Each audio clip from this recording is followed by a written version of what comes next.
Okey, kita mula dengan soalan apa tadi? Apabila apabila kita didih air, apa akan terjadi? Kita dapati suhu air apabila kita panaskan air dalam periuk. Pada awalnya suhunya akan meningkat, tetapi apa dia akan sampai semakin panas sampailah dia mendidih. Dan bila dia mendidih, suhunya dikatakan sebagai tetap dalam buku lah. Betulkah suhunya tetap bila dia mendidih? Ataupun dia akan semakin panas? The question is kita didih air, kita letak dalam periuk, maafkan lukisanku. Jadi suhunya akan pada awalnya. Okey. So dia akan semakin panas. Okey, semakin panas. Lepas tu dia akan mula mendidih. Plup plup plup plup plup plup plup plup plup plup plup. Okey. Pada lepas dia mendidih itu, adakah suhunya akan semakin meningkat? Tetap. Bagaimana kamu tahu dia tetap? Macam mana kamu tahu? Buku yang cakap. Atau pernah kamu rasa? Pernah kamu letak tangan di dalam? Sama je suhunya. Jadi macam mana kamu tahu suhunya tetap? Tetap. Ataupun semakin panas?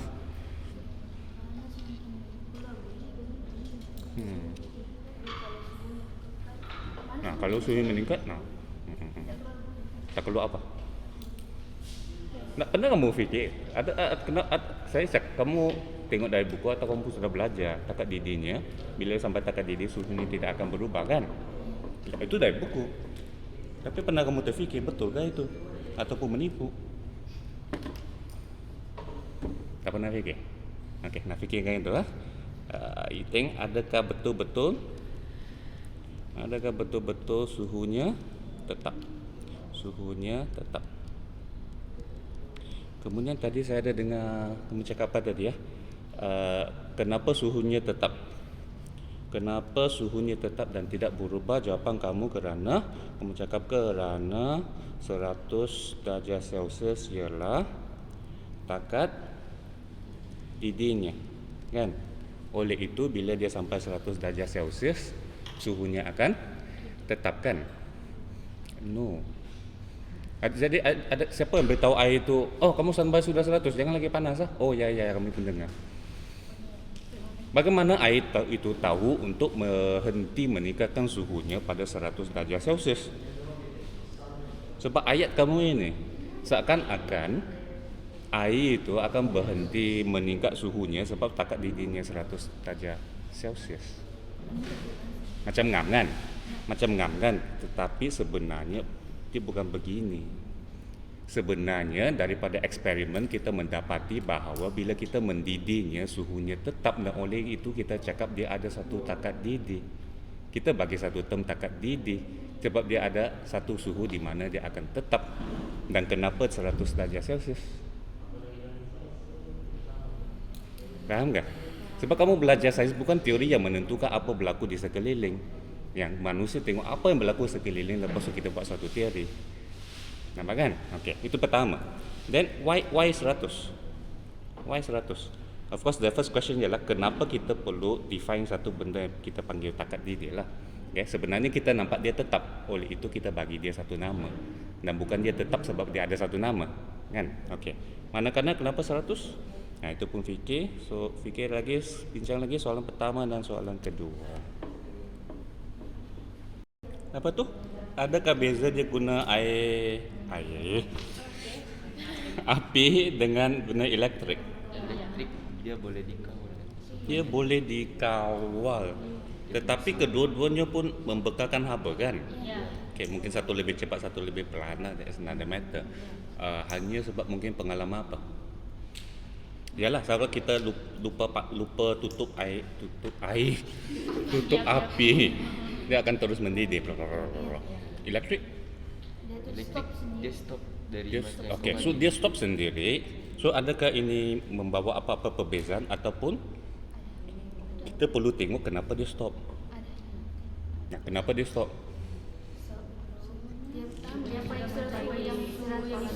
So maksudnya siapa yang bina cherek itu, elektrik itu? Yalah, siapa yang bina cherek elektrik itu? Kucing? Kura-kura? Manusia kan, manusia yang cipta itu. Jadi dicipta untuk dia. Dicipta dia untuk Menolong manusia. apa kegunaannya? Apa kegunaan cherek elektrik itu? Memanaskan air. Kita mau panas, kita mau didihkan air kan? So kalau dia sudah didih, kita buatlah sesuatu di dalam supaya dia boleh stop lah. Kan? Sebab tujuan kita hanya mau didihkan dia, didihkan air untuk kita minum. So maksudnya dia stop sendiri itu, adakah dia akan membezakan situasi ini? Tidak lah kan? Sebab itu stop sendiri. Untuk cherek air biasa lah. Mungkin juga ada yang dia tidak akan stop. Contohnya yang apa? Kalau kamu mau menghasilkan air suling, kalau air suling itu dia akan keep on mendidih supaya kita dapat uap dan uap itu untuk menghasilkan itu lah. Oke. So tidak ada masalah. Kamu bincang-bincang tapi kamu tengok, so sekarang ini bukan faktor kan?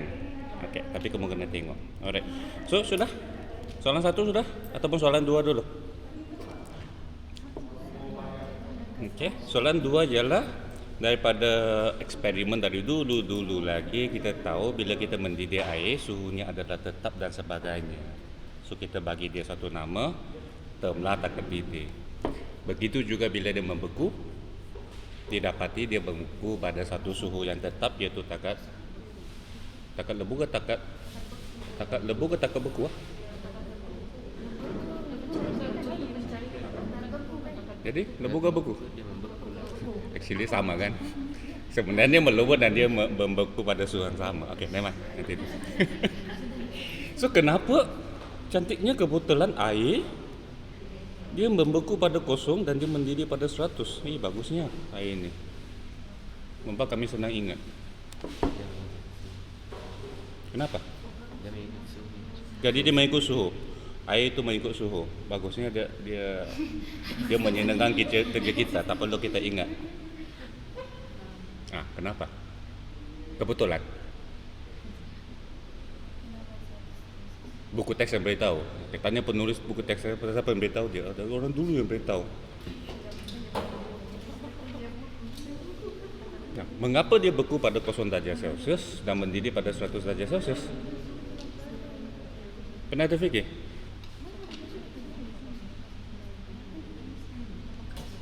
Sebab apa? Apa kuat saja, jangan risau.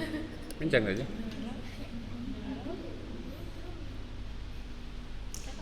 Tidak dalam buku, jangan risau, tidak dalam buku. Jangan risau, itu ya. Fikir je. Siapakah orang pertama yang membuat termometer dan letakkan termometer ke dalam air itu lepas tu dia memang didih pada 100 darjah Celsius. Jadi yang soalan pertama itu, bagaimana kamu tetapkan ini? Bagaimana kamu mau cek benda ini? Kalau kamu di makmal, bagaimana kamu pastikan bahawa bila dia mendidih suhunya memang tetap? Guna termometer. Okey, so kamu buat termometer, kamu panaskan, mendidih, kamu letak termometer, kamu buat eksperimen, kamu lukis graf, kamu mendapati suhunya meningkat sehinggalah bila dia mulai mendidih dia akan tetap pada 100 darjah Celsius. Soalannya siapa bina termometer ni? Sebab termometer bila dia mendidih suhunya 100 darjah Celsius. Kan? Jadi bagaimana air itu tahu suhunya sudah sampai 100 darjah Celsius, oleh itu dia mula mendidih. The question is why kenapa ngam-ngam 100 dan kenapa ngam-ngam kosong? Pernah terfikir? Sebab dia apa? Kalau 100 dia punya apa? Fikir.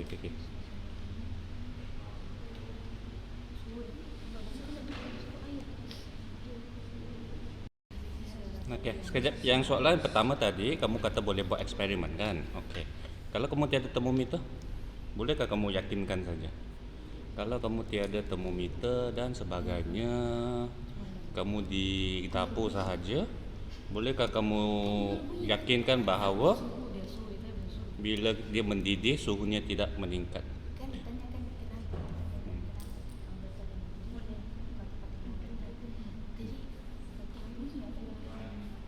Jadi cuma nak enggak masuk ke tadi sebelum. Gimana? Yang ini. Macam mana kamu yakinkan seseorang bahawa bila kita mendidih suhunya tidak meningkat? Di dapur saja kamu, tiada termometer, tiada sebagainya. Tidak mendidih. Nah, suhu didihnya tetap. Macam mana kita mau tahu suhunya tu kalau dia ada begitu? Didihnya tetap. Bagaimana kita tahu bila kita didihkan air suhunya tetap, maksudnya dia tidak boleh meningkat lagi. Kan? Itu ya boleh menjadi sangat-sangat panas yang kita mau kan. Ini ada limitnya lah kan. Kita didih air di dapur buat apa? Buat terpas. Satu buat air lah, apa lagi? Buat Maggi. Buat Maggi, apa lagi? Ya, Maggi. Maksudnya kamu sedang memasak lah kan? Memasak dengan air. Nah, karena kamu yakinkan orang bahawa kalau kita masak dengan air, kalaupun dia sampai didih, suhunya akan sampai satu suhu maksimum saja. Nah, tak boleh lebih suhu tersebut.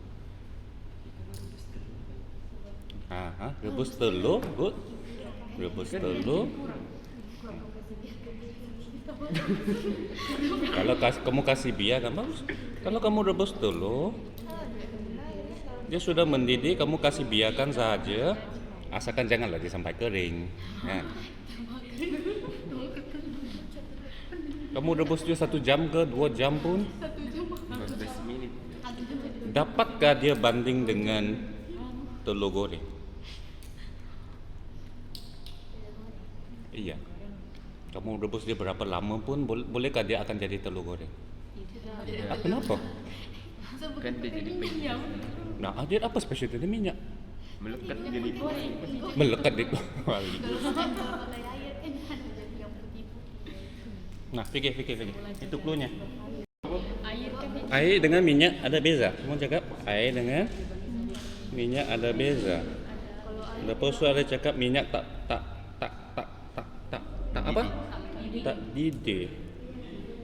Tapi kamu masukkan sesuatu itu yang keluar itu air ke apa? Tadi dalam makan dalam ikan tu ada air sedikit-sedikit. Kamu masukkan ikan, terus banyak buih begitu. Pastikan itu air. Atau bawang. Macam mana kamu pastikan? Macam mana pastikan itu disebabkan air? Macam mana kau pasti itu disebabkan air dan bukan benda lain? Macam mana kamu pastikan dia itu memang air? Kamu buat eksperimen apa? Kamu sedang menerangkan sudah. Saya kata macam mana kamu pastikan itu memang disebabkan air? Kan? Kamu sedang cuba menerangkan sudah apa berlaku. Kan? Adakah benar-benar itu air? Adakah air yang menyebabkan dia begitu? So kalau kamu mau pastikan, kamu panaskan minyak, panas, lepas tu kamu tuang air ke dalam. Kamu tengoklah apa terjadi. Kan? Tetapi adakah pula itu mengkonfirmkan bahawa minyak tidak mendidih? Minyak mendidih ke tidak? Mendidih juga kan? Tapi kalau dia cukup panas. Kalau dia cukup panas, kamu akan nampak memang ada buih-buihnya. Di bawah. Walaupun dia ada air. Tapi tidak terampung. Dan dia akan terkeluar. Dan macam mana kamu mau pastikan dia itu memang minyak dan bukannya air? Dia cepat mendidih kan? Tak, yang keluar ini macam mana kamu pastikan dia memang minyak dan bukannya air? Kalau minyak kecil-kecil. Macam mana kamu pastikan? Boleh kamu tak lapan ni kecil. Macam mana kamu pastikan? Ya. Sebab maksudnya dia kadang-kadang kita akan nampak macam berbuih itu sebab itu air masuk ke dalam minyak dia mendidih. Okay. Tetapi adakah minyak itu sendiri itu boleh mendidih? Kan? So kalau tiada air, kamu panaskan minyak, kamu nampak juga kan dia buih-buihnya di dalam. So yang keluar itu sebenarnya minyak ke air. Dan macam mana kamu pastikan? Macam mana kamu pastikan apa yang keluar ini apa? Yang keluar gas ini, kamu mau tahu dia apa? Macam mana pastikan? Tanya dia lah, kamu ni apa?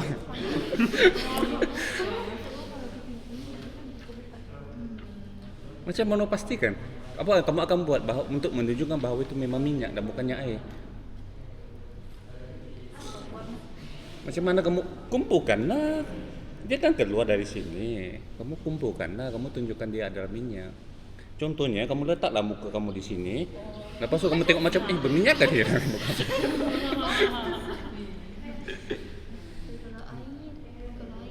Kalau air steam kan, cantik sudah muka. Okay. Maksudnya minyak pun mendidih, air pun mendidih. So apa bezanya? Okey, sekejap. So fokus dulu. Soalan kita apa tadi? Air mendidih pada suhu yang tetap, dan kenapa dia tetap dan kenapa dia 100 darjah Celsius. Yang minyak tu sudah dapat sikit clue apa bezanya air dengan minyak? Sebab kalau tiada beza, bagus kita guna air saja. Tak perlulah kita beli minyak. Air, kalau dia macam Ada apa? dia merebus, macam dia Merebus. Apa beza rebus dengan goreng? Kalau rebus kan dia macam Ikan tu lembut. Iya. Jadi Dia macam menyerap air lah. Goreng kan Goreng tu menyerap minyak tu. Iya. kamu rasa apa bezanya? Mesti ada sesuatu yang beza. Kamu goreng dengan kamu rebus. Bezanya. Kalau Air. Kamu cubalah rebus tanganmu dengan goreng tanganmu. Mana lebih sakit? Goreng. Dua-dua pun sakit. Kalau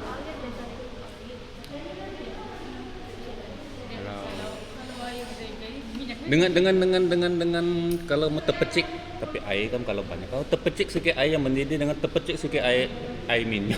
Dengan terpecik sikit minyak. Mana lebih sakit? minyak. Nah, kenapa? minyak dia berbeda merah. Bukan minyak tu berbeda merah. Minyak yang Nah, jadi mau buat eksperimen. yang benar lagi kau kena yang banyak minyaknya. Iya, kau nyawa. Apabila air yang mendidih dengan masa kamu air mendidih, kamu terkena sikit airnya dengan minyak yang kamu sedang menggoreng yang sangat-sangat panas itu, terkena tangan kamu, yang mana lebih sakit? Minyak. Sebab Macam membakar. nah sebablah air ada membakar. Kenapa dia membakar? Panas. So minyak itu lebih panas daripada air mendidih. Bila kamu menggoreng sudah, adakah suhunya lebih panas daripada air? Of course kita boleh buat termometer dan sebagainya lah, tapi kalau memanglah kita perlukan suhu yang sangat panas untuk menggoreng. Air hanya boleh mencapai 100 darjah Celsius. So kalau kamu merebus berapa lama pun suhunya tak akan lebih 100 darjah Celsius. So kamu tak mungkin boleh menggoreng benda itu dengan air. Tetapi minyak mempunyai takat didih yang lebih tinggi, iaitu berapa? Mana saya tahu, kamu Google lah. Takat didih minyak ataupun takat didih kelapa sawit dan sebagainya. So oleh itu bila kita panaskan, dia boleh mencapai suhu yang lebih tinggi daripada 100 darjah Celsius. Jadi bolehlah kamu goreng kamu punya ayam, ikan dan sebagainya sebelum dia mendidih. Tapi dia juga boleh mendidih. Kalau mendidih biasanya terlalu panas sudah hitam terus apa yang kamu goreng. Okay. What conclusion can we make here? It's just that takat didih, benda berlainan adalah berlainan, itu je kan. Okay. Tapi sekurang-kurangnya kamu boleh yakinkan seseorang bahawa air akan mendidih pada satu suhu yang tetap dan dia tidak boleh lebih daripada suhu tersebut. Okay. Kecuali ada faktor-faktor lain, banyak lagi lah.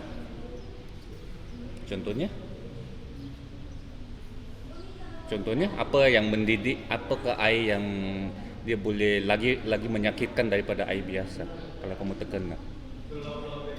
Ini semua tak masuk dapur ni.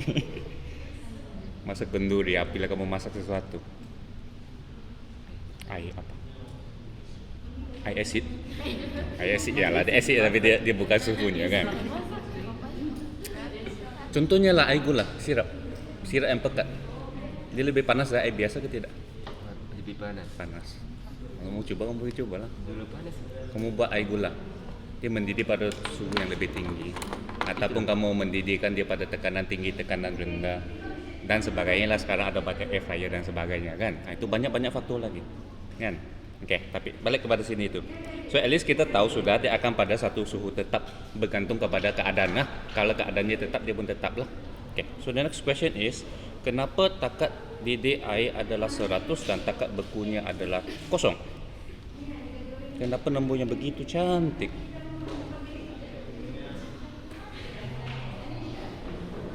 Kenapa? Supaya senang kita hafal. Supaya lebih orang belajar kimia, tak takut dalam kelas kan. Kenapa 100? Ngam-ngam 100. Oh iya. Ngam-ngam lagi kosong. Kosong hingga 100. So kita boleh di sini kita nampak air akan mendidih pada satu suhu yang tetap. Okey, dan kalau bahan lain contohnya minyak, dia akan juga mendidih pada suhu yang tetap, tetapi mungkin berlainan daripada suhu air mendidih. Okey. So ialah kita boleh ukur dengan termometer dan sebagainya. Hanya soalan saya, kenapa ngam-ngam ke begitu takat didih air adalah 100 dan takat bekunya kosong? Kenapa dia ngam-ngam begitu? Nah, mungkin 100%. Ini mendidih 100%. Maybe, mungkin iyalah, mungkin kamu nampak 100, 100 ini nombor yang cantik. Kosong nombor yang cantik, senang kita ingat. Kamu rasa itu kebetulan ke apa? Kamu rasa itu kebetulan ke apa? Nah, jadi kenapa dia terjadi begitu? Siapakah yang tentukannya? Siapakah yang tentukan bahawa takat didih air adalah 100 darjah Celsius? Siapa? Gravity? Guna termometer. Oh, termometer itu yang tentukan. Oh, hebatnya. Jadi kita semua bila termometer itu dilahirkan tahu dah tahun berapa dia lahir, lepas itu dia cakap, saya cakap takat didih adalah 100 kan. Ataupun kita tidak tahu. Lepas itu kita gali sini gali sana nampak termometer. Ui, termometer. Jadi 100. Fikir dari segi sejarahnya. Kebetulan ke si Einstein, saya tak tahu dia punya timeline, but Celsius, siapa sih Celsius ni? Jom kita cari dia. Kita tanya dia. Tapi sudah mati kan? Kan kebanyakan unit yang capital dia punya huruf kan itu nama orang kan?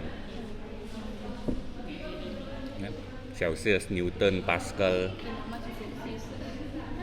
Ya. Jadi kalau kamu jadi ahli fizik terkenal nanti akan jadi unit kamu lah.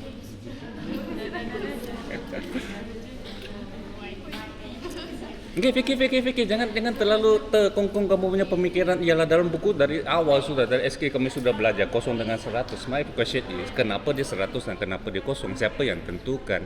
Adakah dia kebetulan? Ya, kebetulan.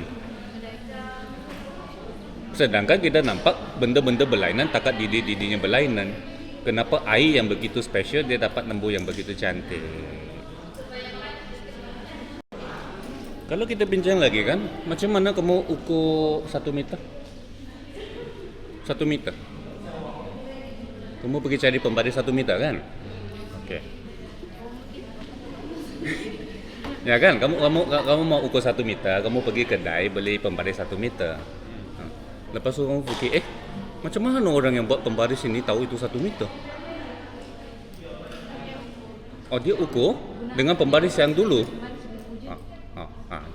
Bagus. So dia rujuk dengan pembaris yang lama. So orang yang membuat pembaris lama itu pula merujuk kepada orang yang membuat pembaris yang lebih lama. Jadi orang yang membuat pembaris yang lebih lama itu merujuk kepada orang yang membuat pembaris yang lebih lama. Masa? Saat? Macam mana kita tentukan saat? Paling senang lah hari lah. Hari? 24 jam kan? Satu hari 24 jam kan? Dan kebetulan dalam satu hari pada 24 jam matahari naik dan turun 1 kali. Kebetulan? Tapi apa yang terjadi sebenarnya? Ya, dia mencipta pagi dan malam. Ya, tapi dari mana angka 24 itu keluar? 24 jam satu hari itu datang dari mana? Sebab kamu tahu 1 jam berapa, lepas itu kamu ukur, oh ya, ngamun 24 jam dia satu pusingan. Kah? Macam mana kamu tahu itu 1 jam? Satu hari? Satu hari dia 12 lagi 10. Nah, bayang-bayang. Oke. So yang penting ialah manusia boleh mengukur masa satu hari dengan bayang-bayang. Maksudnya apa yang kamu nampak, bukan dengan jam. Kan? Kamu tahu selepas ini, ini adalah tempo satu hari dengan melihat matahari. Kenapa dia 24 jam? Kebetulan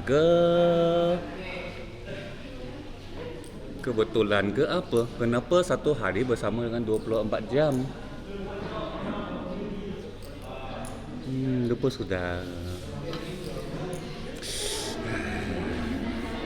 Sepatutnya bila kamu belajar sains ini, kamu sudah tahu cerita-cerita ini. Bukan kan? Satu hari 24 jam, ya cikgu. Satu hari berapa jam? 24 jam cikgu. Kenapa? Tak tahu cikgu. Sebab kenapa? Sebab cikgu yang cakap. Ya betul. Jangan kamu tanya kenapa.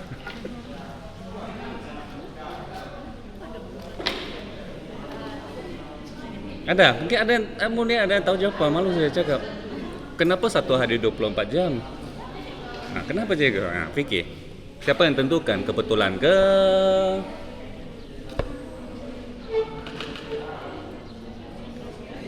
Sebab 1 jam begitu lama kan? 1 jam begitu lama dan 24 kali 1 jam itu adalah 1 hari. Kan? Well, put it this way lah. Hari yang menentukan jam ke jam yang menentukan hari? Hari yang menentukan jam. Pada asalnya I don't care yang sekarang memang sudah berubah. Kamu fikir dari dulu. 1 hari yang menentukan 1 jam berapa lama ke 1 jam berapa lama yang menentukan 1 hari berapa lama? Pada asalnya. Adakah jam yang berapa lama 1 jam yang menentukan berapa lama 1 hari, ataupun berapa lama 1 hari yang menentukan berapa lama 1 jam? Sebab manusia ukur dulu sehari, dia boleh ukur hari. So dia kata, 1 hari ini panjang. So marilah kita bahagikan dia kepada 24 bahagian supaya dia boleh tahu masa itu berapa. Kenapa 24? Sebab itu pula asas nombor. Asas nombor sekarang kamu kira 1 hingga 10, tapi dalam tamadun yang lain itu dia tidak menggunakan 1 hingga 10. Dia guna 12 ke, 60 ke. Di mana lagi kamu selalu nampak 12, 60, 360? 360 hari, 360. Itu itu geometri semua dari tamadun saya tak tahu, saya punya sejarah. Okay. Sebab nombor 1 hingga 10 sebenarnya wujud hampir sangat-sangat bila kita guna 1 sampai 10? Tamadun mana? Awal. So, yang jam hari itu kamu boleh bayangkan nggak apa berlaku? Kan? Dia boleh ukur 1 hari. Oke. So untuk memudahkan dia 1 hari kan panjang. So 1 hari dia pecahkan kepada 24. Tempo itu dia pecahkan kepada 24 supaya dia senang menentukan. Kemudian dia define lah kan, dia takrifkan inilah 1 jam. 1 jam adalah di mana kalau tempo itu darab 24 dia akan jadi 1 hari, ataupun tempo 1 hari bagi 24. Kenapa 24? Sebab masa itu mereka gunakan asas 12 ke 60 yang senang mereka kira, senang mereka bayangkan. Boleh juga mereka kata 1 hari 17 jam. Boleh juga, susah kan kira dengan 17 bahagia apa. So maksudnya siapa yang tentukan? Siapa yang tentukan? Yalah, tapi siapa yang tentukan 1 jam adalah 24? 1 hari ada 24 jam. Manusia juga yang tetapkan kan? Okey. So fikir balik yang suhu ini, jadi akan dia kebetulan Ataupun ini kan apa? Ini apa? Ini kan air. Zaman dulu ada air kah? Adalah, memang dari dulu lagi sudah orang memasak, orang membeku. Kan orang di mana lah maksudnya. Oke. So, didapati bahwa dia ada takat lebur dan dia ada takat didihnya. Dan untuk memudahkan pengukuran suhu, kita tetapkan suhu takat didih, kita bagi dia angka 100, dan bila dia beku, kita katakan okey, kita tetapkan bahawa itu adalah 0 darjah Celsius. So manusia yang tentukan. In fact, bila macam kita buat termometer yang sepatutnya, secara teorinya lah, sekarang mereka guna kilang, mereka tahu sudah kan berapa panjang dan sebagainya. Iaitu kamu masukkan termometer pada ais, dia akan turun pada sesuatu paras. Lepas tu kita tandakan, okey, kita yang tandakan ini 0 darjah Celsius.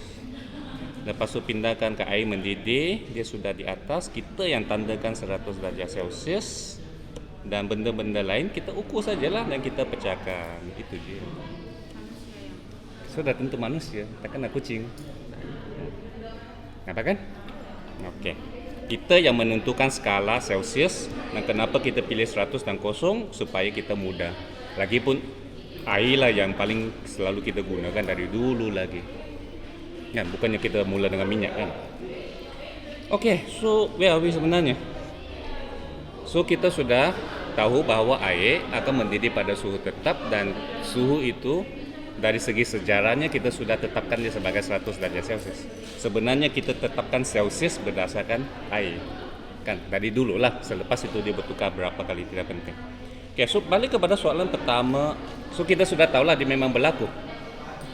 Now the next question is why? Kenapa suhunya tidak meningkat apabila dia mendidih, sedangkan adakah kita masih sedang memanaskan air tersebut?